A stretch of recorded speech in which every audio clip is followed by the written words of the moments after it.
mau sama-sama menyanyikan sebuah lagu Bapa.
Biarlah Tuhan yang menutup bungkus kami, supaya kami benar Tuhan bisa menyambut firman-Mu, dan Roh Kudus yang membukakan hati kami, sehingga kami boleh terbuka dengan kebenaran firman-Mu. Pimpin guru-guru yang menyampaikan firman, supaya Tuhan yang memakai mereka untuk menyampaikan kebenaran firman-Mu. Hanya dalam nama Tuhan Yesus kami mengucap syukur.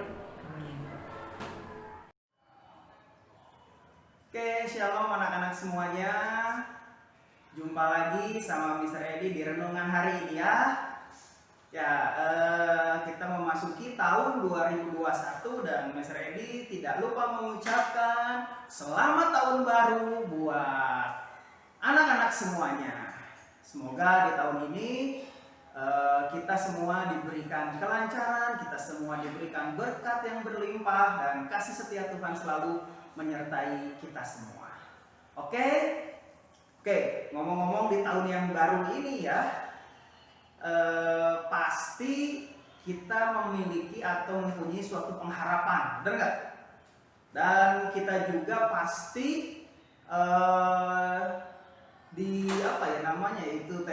dikasih sesuatu lah gitu ya, dikasih sesuatu atau dijanjikan sesuatu sama Tuhan gitu ya, sehingga pada hari ini renungan kita berjudul Tuhan tidak pernah ingkar janji ya, dimana Tuhan pernah berjanji sama kita dan janji itu tidak akan diingkari sama Tuhan ya. Coba kita lihat firman Tuhan atau renungan firman Tuhan di hari ini yang terambil di dalam kitab Kejadian pasal yang ke-21 ayat 1 sampai yang ketiga ya. Kejadian pasal 21 ayat 1 sampai yang ketiga ya. Misalnya ini bacainnya buat semuanya ya.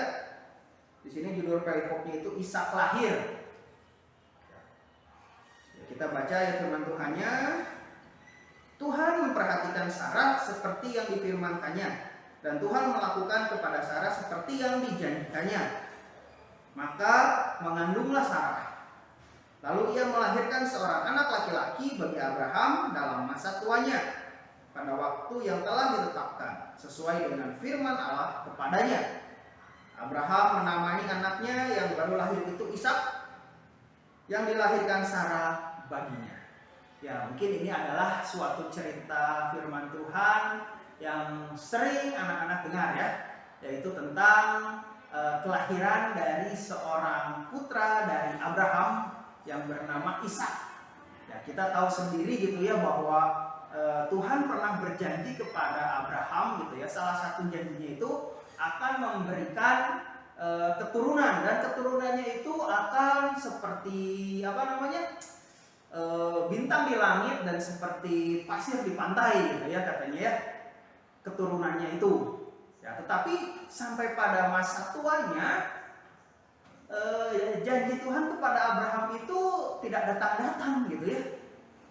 Ya, sampai pada masa Abraham tua, Sarah telah tua gitu ya, seorang anak itu tidak lahir-lahir gitu ya, sehingga sudah putus asa lah gitu ya. Sarah sudah putus asa gitu ya, Abraham pun demikian gitu ya. Tetapi ingat sekali lagi bahwa Tuhan tidak pernah mengingkari janjinya ya. Tuhan tidak pernah mengingkari janjinya kepada Abraham ini ya, sehingga pada saat Abraham genap berumur 100 tahun dan Sarah berumur 90 tahun ya, Sarah melahirkan seorang anak laki-laki, dan anak itu diberi nama Ishak yang artinya tertawa. Hebat ya, Tuhan luar biasa gitu ya. Nenek-nenek yang udah umur 90 tahun masih bisa melahirkan seorang anak laki-laki gitu. Ya, dari cerita ini kita bisa mengambil pelajaran gitu ya, bahwa Tuhan itu tidak pernah mengingkari janji gitu ya. Kalau kita bisa lihat di sini tuh, Abraham sampai sekian lama menunggu, akhirnya janji itu tergenapi. Ya, demikian juga gitu ya. Kita semua pasti pernah diberikan sesuatu sama Tuhan gitu ya, pernah diberikan janji sama Tuhan, dan mungkin saat ini janji itu belum dijawab gitu ya. Janji itu belum tergenapi di dalam kehidupan kita. Tapi coba saat ini biarlah kita gitu ya, di dalam menanti-nantikan janji Tuhan ini, kita harus tetap yang namanya berdoa. Kenapa harus tetap yang namanya berdoa? Karena doa itu adalah nafas kehidupan bagi orang Kristen, dan itu adalah satu komunikasi kita dengan Tuhan. Ya, dimana kalau kita berdoa, kita bercakap-cakap dengan Tuhan gitu ya, di situ kita mendapatkan suatu kekuatan, di situ kita mendapatkan sesuatu yang namanya penghiburan. Walaupun janji itu belum tergenapi di dalam kehidupan kita, ya jangan jemu-jemu untuk kita berdoa. Tetaplah berdoa, teruslah berdoa gitu ya. Karena kita juga tahu ya bahwa di dalam doa itu ada satu kekuatan yang luar biasa. Walaupun jawaban doa itu mungkin mengecewakan gitu ya. Tuhan menjawab doa itu dengan kata tidak, atau Tuhan menjawab doa itu dengan kata nanti. Tetapi dari doa itu ada suatu kekuatan yang luar biasa yang kita bisa atau kita bisa berpegang dalam kehidupan kita melalui yang namanya doa itu. Tetaplah berdoa untuk kita tetap menantikan janji Tuhan. Dan yang kedua, untuk supaya kita bisa menantikan janji Tuhan, ada yang namanya kesabaran atau sabar gitu ya. Abraham juga sama Sarah sabar gitu ya, menantikan janji Tuhan sampai usianya itu sampai tua gitu ya. Ya, kita pun di sini bisa belajar yang namanya kesabaran gitu. Bahwa dalam kehidupan kita ini mungkin perlu yang namanya kesabaran gitu ya, untuk kita bisa menantikan janji Tuhan tersebut. Sabar menghadapi segala sesuatu gitu ya. Sabar menghadapi apa yang terjadi di dalam setiap kehidupan kita. Sabar karena kita yakin bahwa di dalam kesabaran itu Tuhan bekerja secara luar biasa.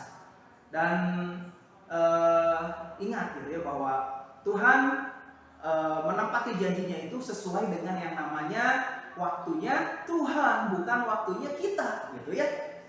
Karena waktu Tuhan itu pasti adalah waktu yang paling baik atau waktu yang terbaik. Ya, mungkin saat ini doa kita belum dijawab, janji Tuhan belum tergenapi di dalam kehidupan kita. Ya, kita tunggulah yang namanya waktu Tuhan. Karena waktu Tuhan adalah waktu yang terbaik. Oke, ya paling itu saja ya renungan dari Mr. Edi saat ini gitu ya, bahwa dalam kita menjalani tahun yang baru ini ya, kita harus tetap setia untuk menantikan janji Tuhan, tetaplah berdoa, sabar menghadapi segala sesuatu, dan kita yakini bahwa waktu Tuhan adalah waktu yang terbaik. Oke adik-adik, sebelum kita doa penutup, kita mau nyanyi sama-sama yuk. Kita mau angkat satu pujian, waktu Tuhan adalah waktu yang terbaik ya.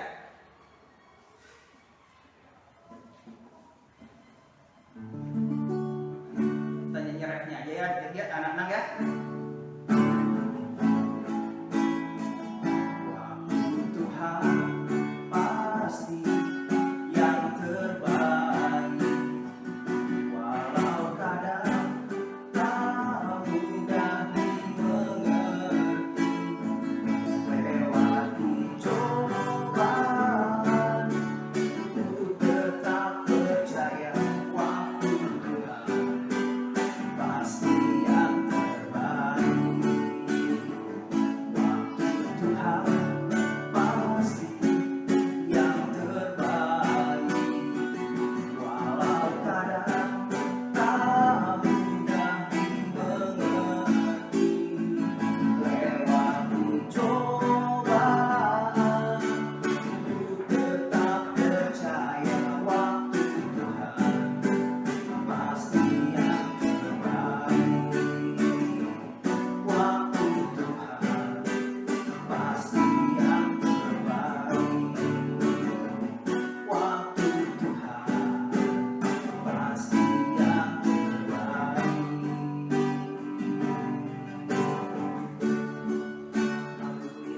Haleluya. Haleluya. Terima kasih Tuhan Yesus. Terima kasih Tuhan. Terima kasih Bapa, terima kasih Roh Kudus. Saat ini Tuhan, kami boleh memasuki tahun yang baru Tuhan. Kami boleh memasuki tahun 2021. Semuanya bukan karena kekuatan kami, tapi semuanya karena Tuhan Yesus yang begitu baik buat kami semua. Dan biarlah saat ini Tuhan, kami yakin dan percaya bahwa waktu Tuhan adalah waktu yang terbaik buat kami semua.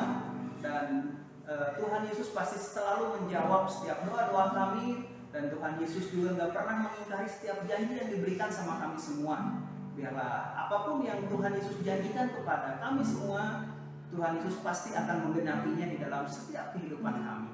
Dan ajarlah kami Tuhan untuk kami senantiasa selalu berdoa kepada Tuhan Yesus, dan senantiasa memiliki hati yang sabar untuk kami tetap menantikan setiap janji Tuhan di dalam kehidupan kami masing-masing. Berkati Tuhan Yesus untuk anak-anak-Mu di SD Kasih Bangsa ini. Biarlah hikmat marifat Tuhan selalu menyertai mereka, dan kekuatan kesehatan Tuhan Yesus selalu ada di dalam mereka, di dalam keluarga mereka. Berkati juga setiap guru-guru yang mengajar, dan saat ini kami serahkan segala sesuatunya ke dalam tangan Tuhan Yesus. Terima kasih, di dalam nama Tuhan Yesus kami berdoa, kami mengucap syukur. Haleluya, amin. Oke, terima kasih. Tuhan Yesus memberkati. Dah.